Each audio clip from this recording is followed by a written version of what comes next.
राजा की चुनौती। चतुर किसान की कहानी।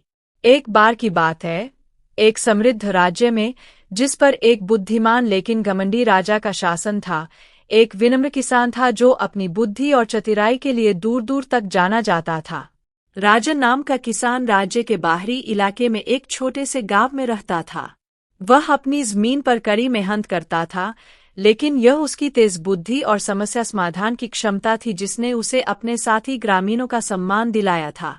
एक दिन राजन की चतुराई की कहानियां राजा देवराज के कानों तक पहुंची, जो न केवल अपनी बुद्धिमत्ता के लिए बल्कि पहेलियों और चुनौतियों के अपने प्यार के लिए भी जाने जाते थे। चतुर किसान की कहानियों से मोहित होकर राजा देवराज ने खुद राजन की बुद्धिमत्ता का परीक्षण करने का फैसला किया। राजा को लंबे समय से विश्वास था कि उसके राज्य में कोई भी उसके जितना बुद्धिमान नहीं है, और इस किसान के बारे में अफवाह थी कि वह उसके लिए योग्य है।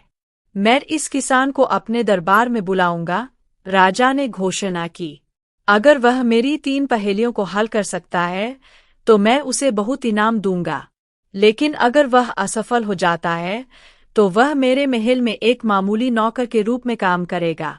राजन ने राजा का संदेश प्राप्त किया और आश्चर्यचकित होने के बावजूद शांत आत्मविश्वास के साथ निमंत्रण स्वीकार कर लिया। वह घबराया नहीं, क्योंकि उसे हमेशा अच्छी चुनौतियों का सामना करना पसंद था, और उसका मानना था कि अगर समझदारी से काम लिया जाए तो हर समस्या का समाधान होता है।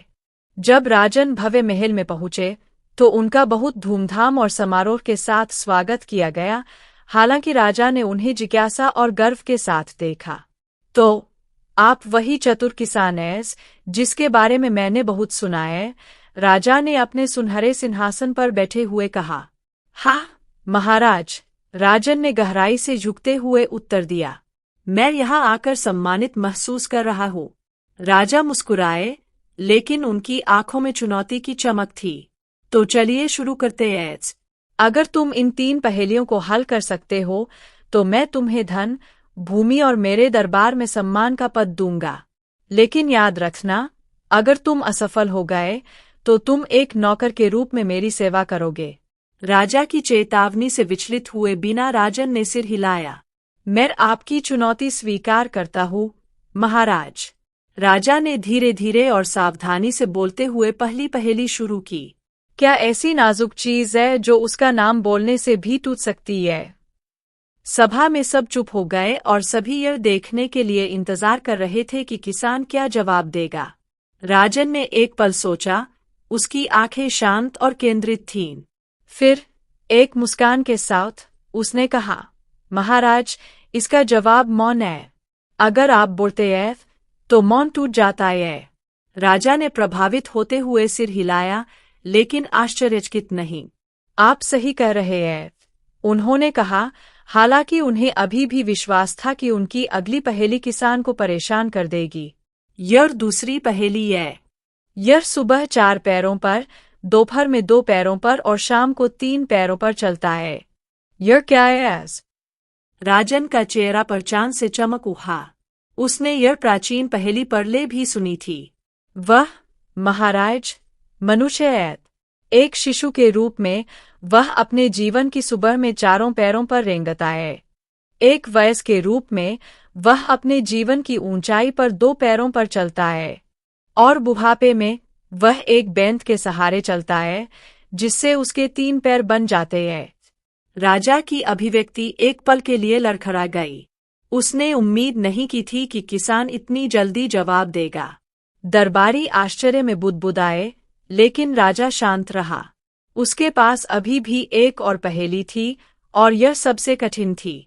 अच्छा किया चतुर किसान, राजा ने अपनी निराशा को छिपाते हुए कहा, लेकिन अंतिम पहेली तुम्हारे भाग्य का फैसला करेगी।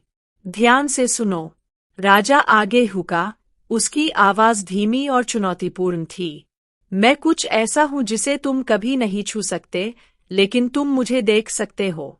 तुम जहां भी जाओगे मैं तुम्हारा पीछा करूंगा, लेकिन जब रोशनी फीकी पड़ जाएगी तो मैं गायब हो जाऊंगा। है क्या हो? दरबार ने अपनी सांस रोक ली। यह पहेली लगभग अकल्पनीय मानी जाती थी। राजन स्थिर खड़ा रहा, उसकी भौहें विचारों में सिकुड़ी हुई थीं।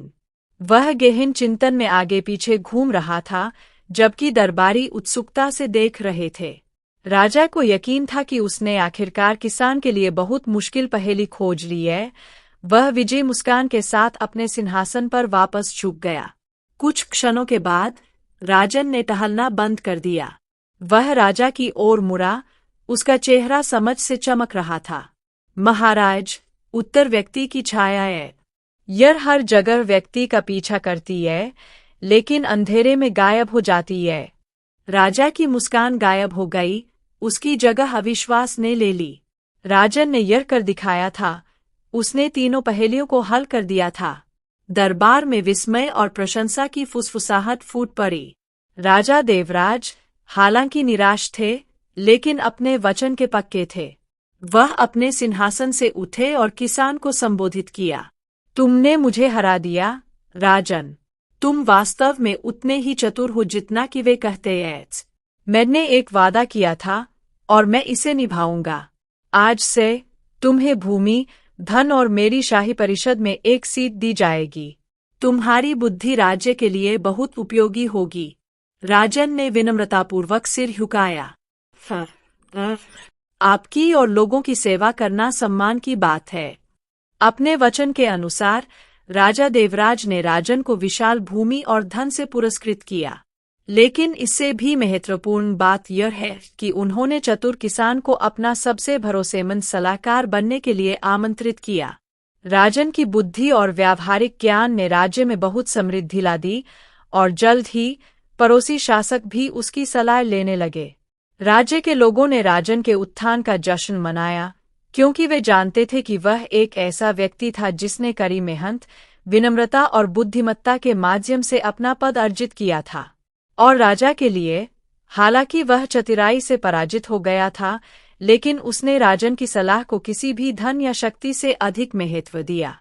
उस दिन से राज्य बुद्धिमान राजा और चतुर किसान के मार्गदर्शन में फला फूला, जिनकी दोस्ती पौराणिक बन गई।